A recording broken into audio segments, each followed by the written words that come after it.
قرآن مجید فرقان حمید کے 22ویں پارہ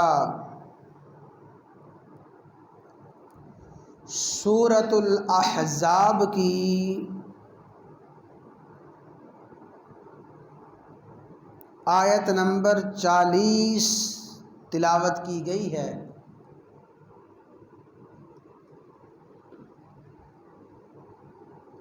سورۃ الاحزاب کی اس آیت کو اہل علم آیت ختم نبوت کا نام دیتے ہیں۔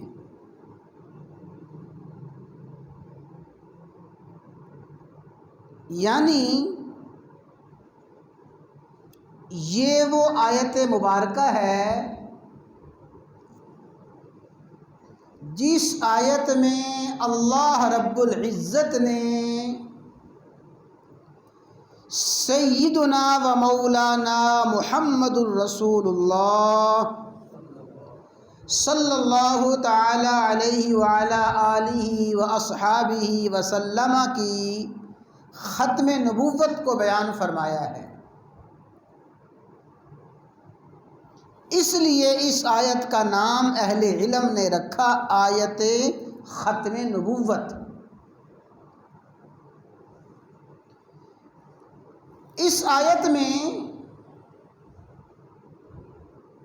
اللہ رب العزت نے رسول اللہ صلی اللہ تعالی علیہ وسلم کی ذات اقدس کے حوالے سے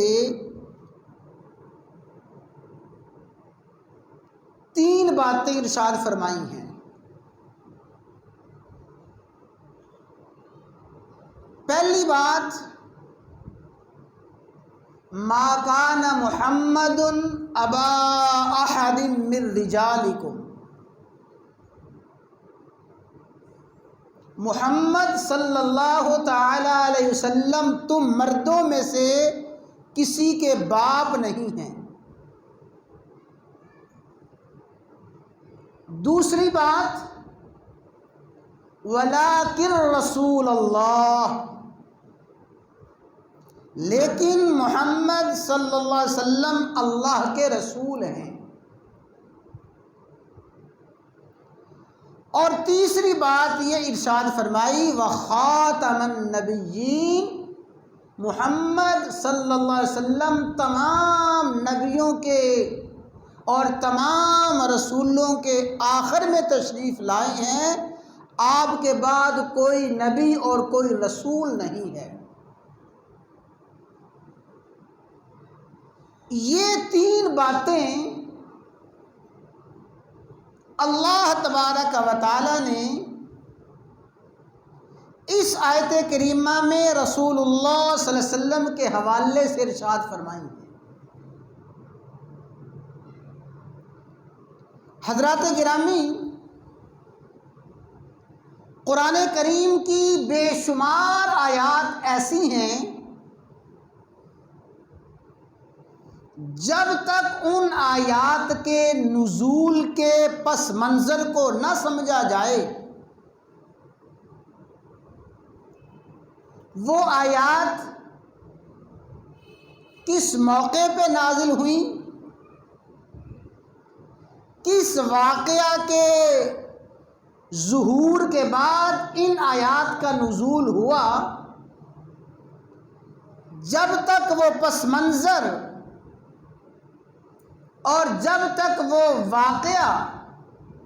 اور وہ ماحول بیان نہ کیا جائے، قرآن کریم کی بے شمار آیات سمجھ ہی نہیں آ سکتی۔ اس پس منظر واقعہ کو اور اس حال کو مفسرین شان نزول کا نام دیتے ہیں کہ ان آیات کا شان نزول یہ ہے، یہ آیت کریمہ فلاں واقعہ اور فلاں موقع پہ اور فلاں حالات میں نازل ہوئی،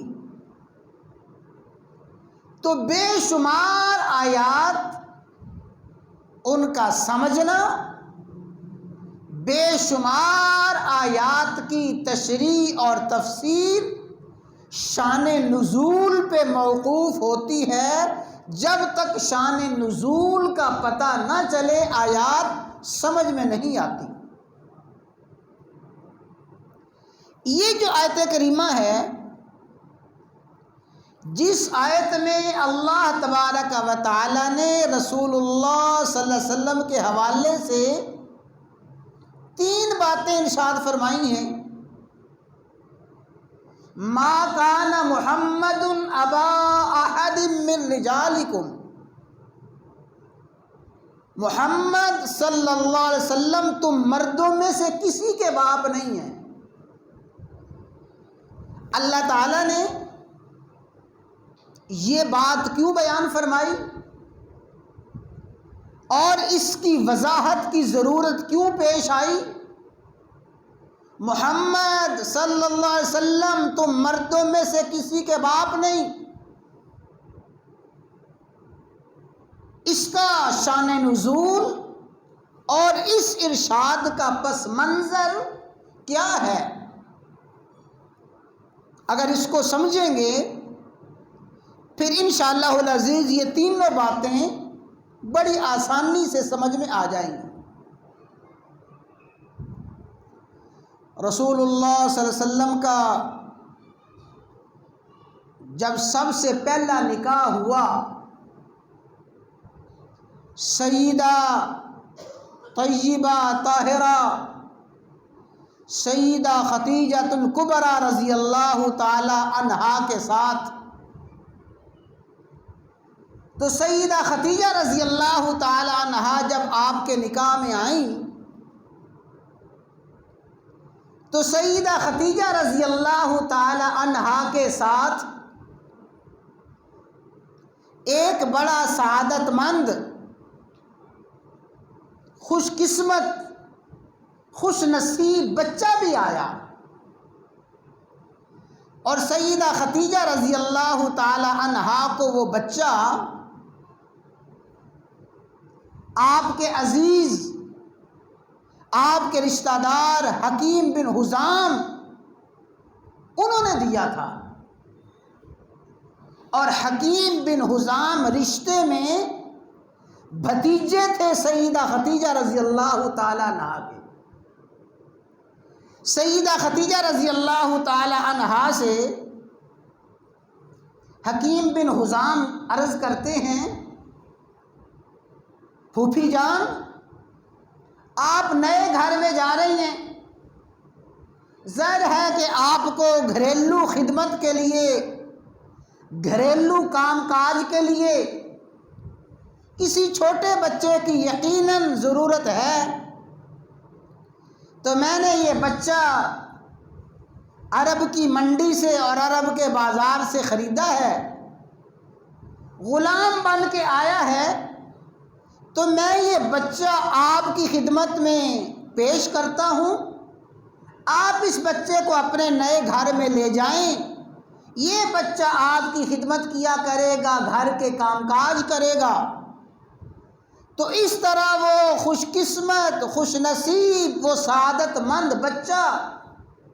سیدہ خدیجہ رضی اللہ تعالی عنہا کے ساتھ رسول اللہ صلی اللہ علیہ وسلم کے گھر میں پہنچ گیا۔ سیدہ خدیجہ رضی اللہ تعالی عنہا نے عرض کیا کہ اے میرے محبوب، میں یہ بچہ آپ کی خدمت میں پیش کرتی ہوں، یہ بچہ آپ کے کام کاج کیا کرے گا، یہ بچہ آپ کے گھریلو کام میں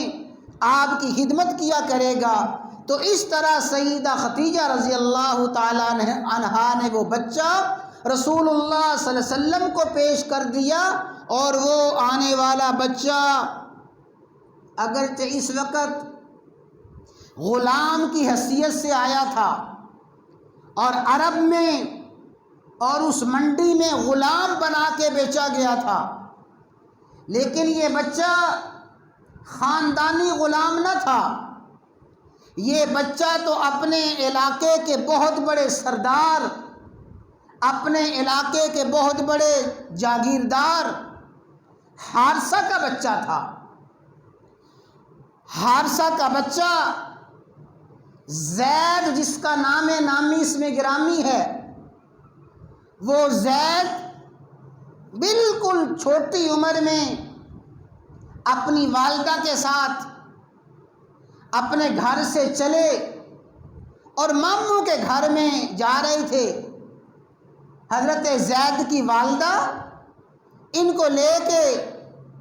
حضرت زید کے ننھال میں جا رہی تھی۔ جیسے اس وقت ظلم کا اور جبر کا یہ دستور تھا کہ قافلوں پہ ڈاکو آ کے حملہ کرتے تھے، ڈاکو قافلے کا مال و اسباب بھی لوٹتے تھے، اور جو کوئی بچہ ان کے ہاتھ لگ جاتا، عورت ہاتھ لگ جاتی، ان کو غلام اور باندی بنا کے لے جاتے تھے۔ تو قافلے والوں پہ ڈاکوؤں نے حملہ کیا، مال و اسباب لوٹا، اور یہ زید بن حارثہ یہ چھوٹے سے بچے تھے، ان کو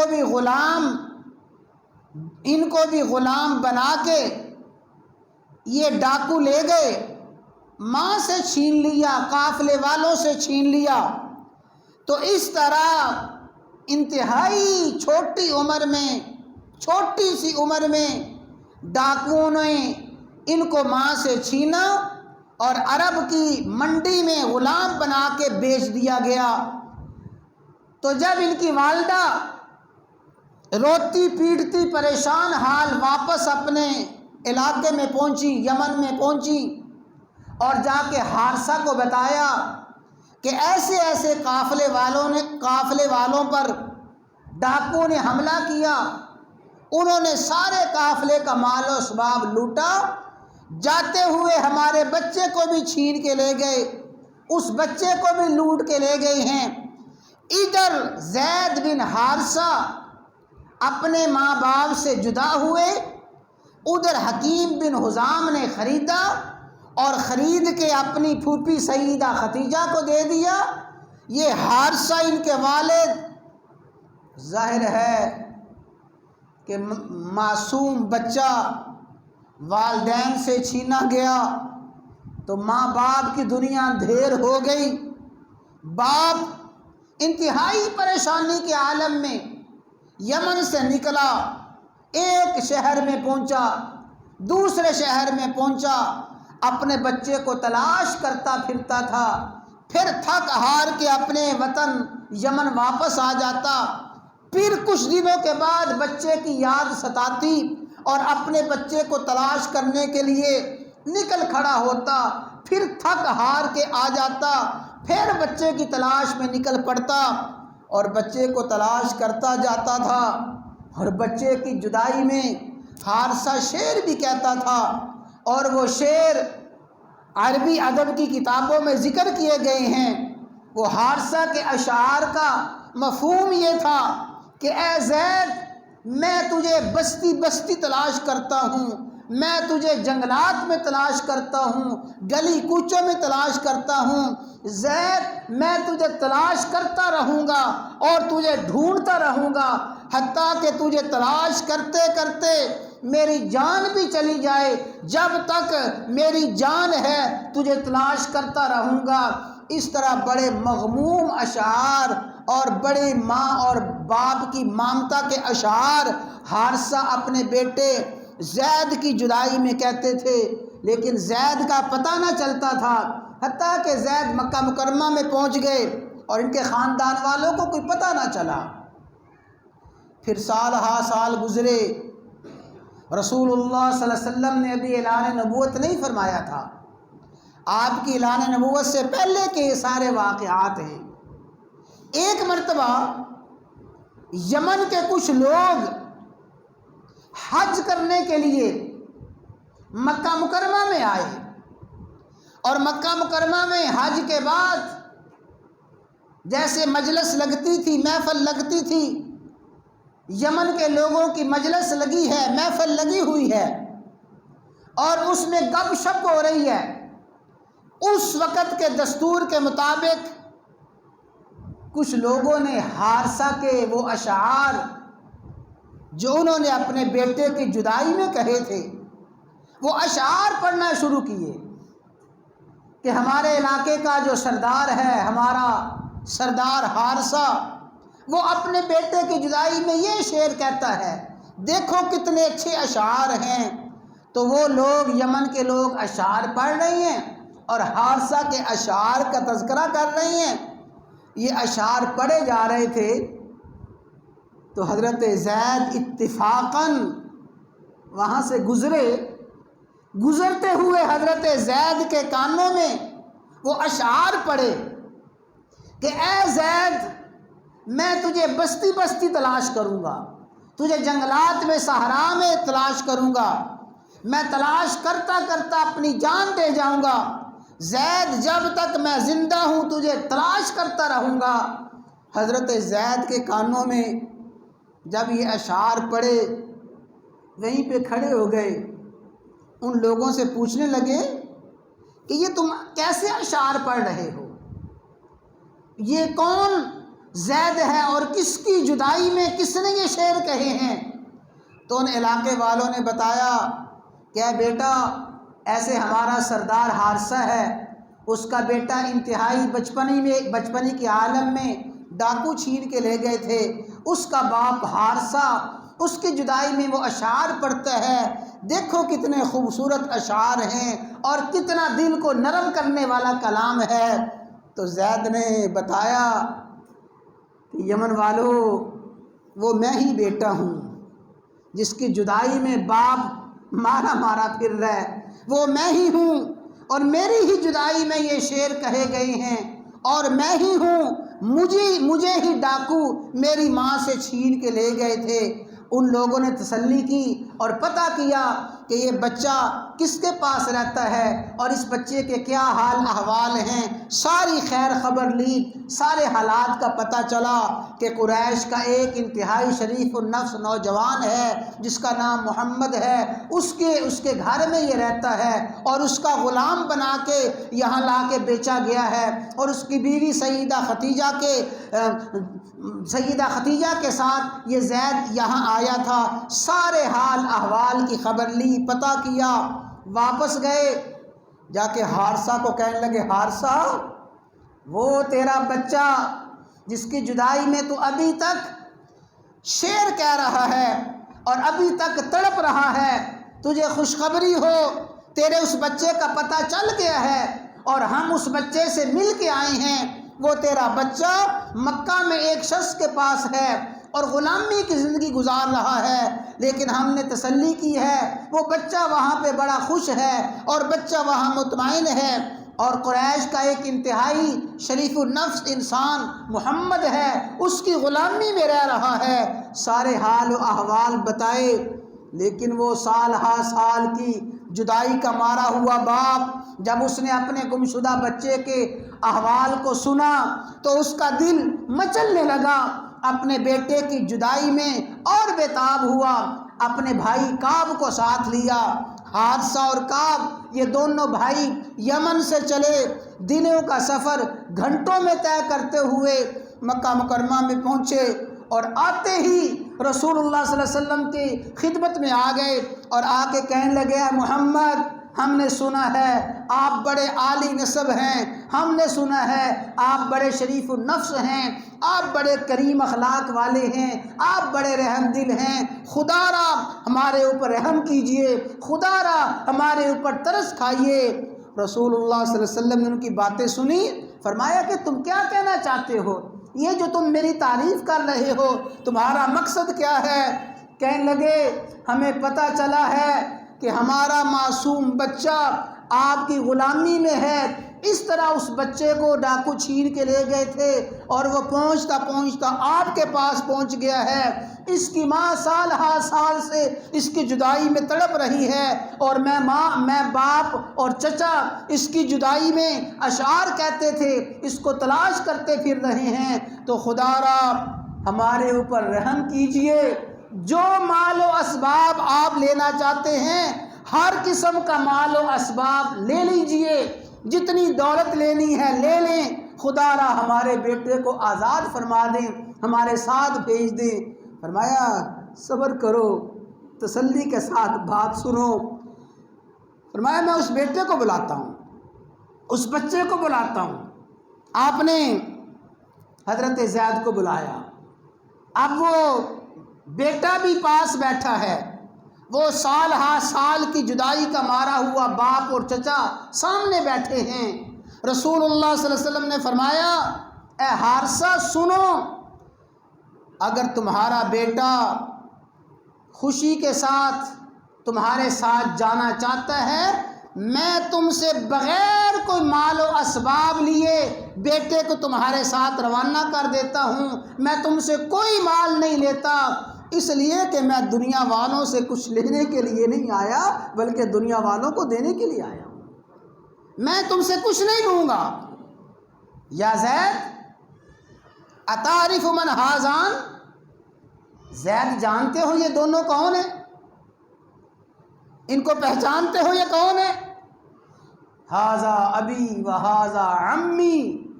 آقا یہ میرا باپ ہے اور یہ میرا چچا ہے۔ آپ نے فرمایا زید یہ تمہیں لینے کے لیے آئے ہیں اور تمہاری جدائی میں تڑپ رہے ہیں۔ اے زید اب تمہاری مرضی ہے، اپنے باپ کے ساتھ چچا کے ساتھ جانا چاہو، اپنے وطن میں جانا چاہو، خاندان میں قبیلے میں جانا چاہو، اپنی ماں کے پاس جانا چاہو، میں بخوشی تمہیں اجازت دیتا ہوں۔ اور اے زید اگر تم میرے پاس رہنا چاہو تمہاری اپنی مرضی ہے، یہ دیکھو تمہارا باپ تمہارا چچا ہے، ان کے ساتھ جاؤ مجھے خوشی ہے، میرے پاس رہو تمہاری مرضی ہے۔ حضرات گرامی بڑا کٹھن امتحان تھا، بڑا مشکل وقت تھا۔ چچا اور باپ نظریں اٹھا کے دیکھ رہا ہے کہ ہمارا بیٹا کیا فیصلہ کرتا ہے، اور لوگ جمع ہیں کہ زید بن حارثہ کیا کہتے ہیں۔ باپ کی بڑی نظریں لگی ہوئی ہیں۔ آخر زید بن حارثہ نے وہ جملہ ارشاد فرمایا، کائنات کے سارے محب، کائنات کے سارے عقیدت مند اس جملے کے ایک ایک لفظ پہ قربان ہیں۔ زید بن حارثہ نے کہا اے میرے آقا میں آپ کی ذات پہ کسی کو ترجیح نہیں دے سکتا، میں آپ کی ذات کے مقابلہ میں کسی کو پسند نہیں کر سکتا۔ جب حضرت زید نے یہ الفاظ کہے تو باپ کی چیخیں نکل گئیں، باپ چلا کے کہنے لگا اے زید اتختار العبودیت علی الحریہ، اور زید تجھے کیا ہو گیا ہے، تو آزادی کو چھوڑ کے غلامی کو پسند کر رہا ہے؟ تیرا خاندان آزاد، تیرے آبا و اجداد آزاد، اور سردار کا تو بیٹا ہے، سرداری کو چھوڑ کے اور آزادی کو چھوڑ کے غلامی کو پسند کر رہا ہے۔ اتختار العبودیت علی الحریہ، کیا تو غلامی کو پسند کر رہا ہے اور آزادی کو چھوڑ رہا ہے؟ اس وقت زید نے کہا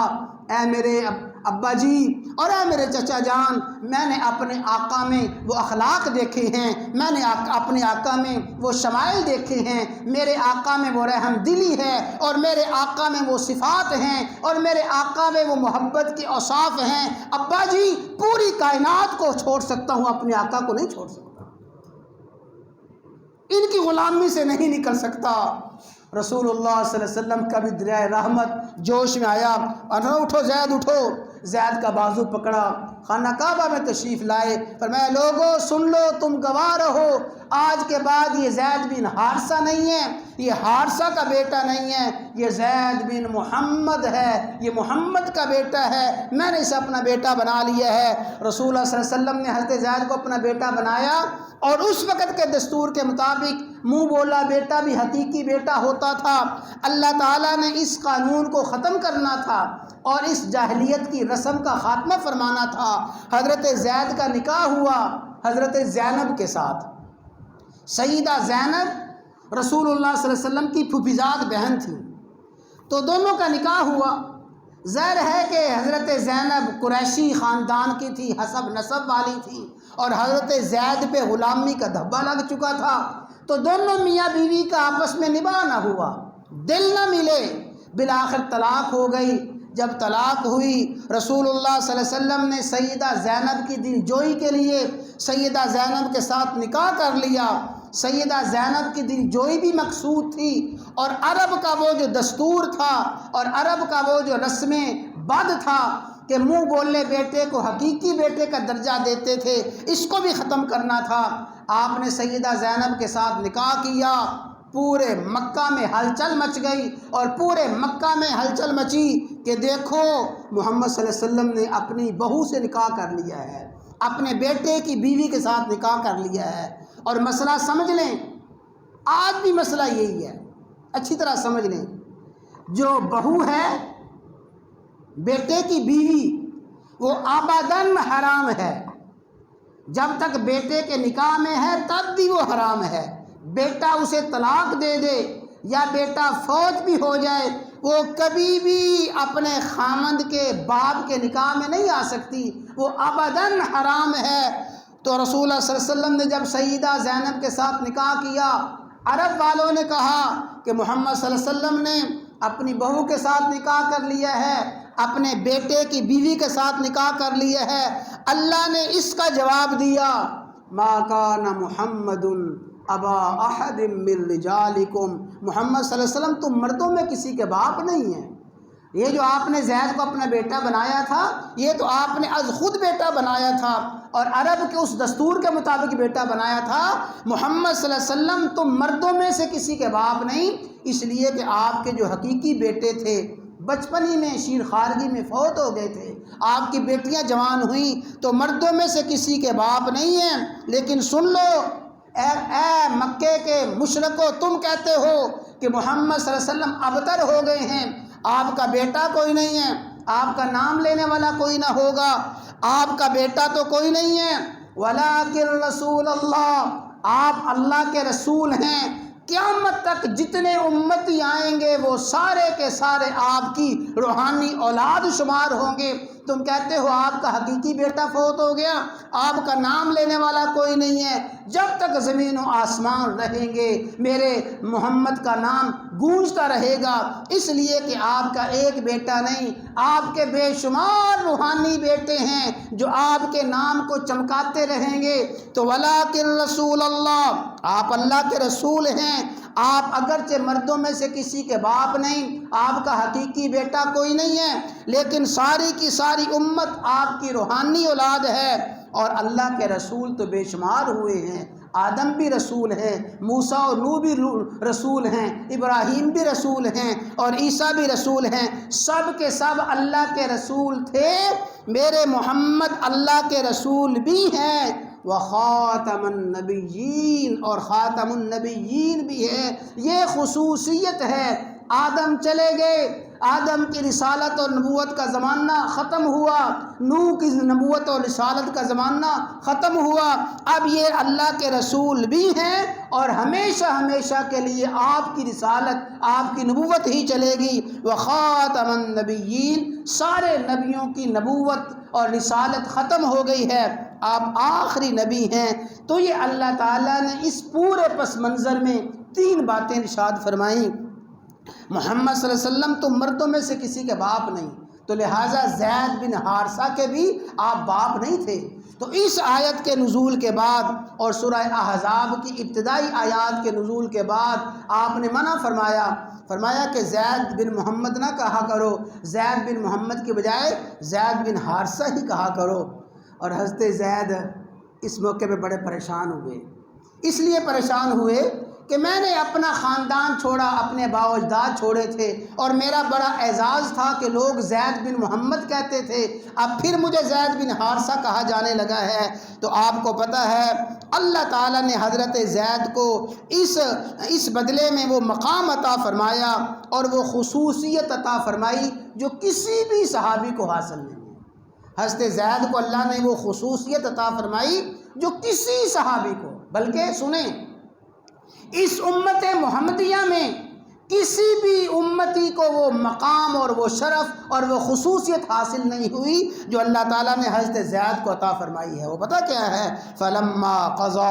زید منہا، زید وہ واحد امت محمدیہ کے فرد ہیں، زید وہ واحد امت محمدیہ کے خوش قسمت انسان ہیں اللہ نے جن کا نام نامی اس میں گرامی قرآن میں ذکر فرمایا ہے، اور کسی بھی صحابی کا نام قرآن میں نہیں آیا۔ تو فرمایا وخاتم النبیین، محمد صلی اللہ علیہ وسلم آخری نبی ہیں، تو آپ اللہ کے رسول ہیں، آپ کی رسالت پہ ایمان لانا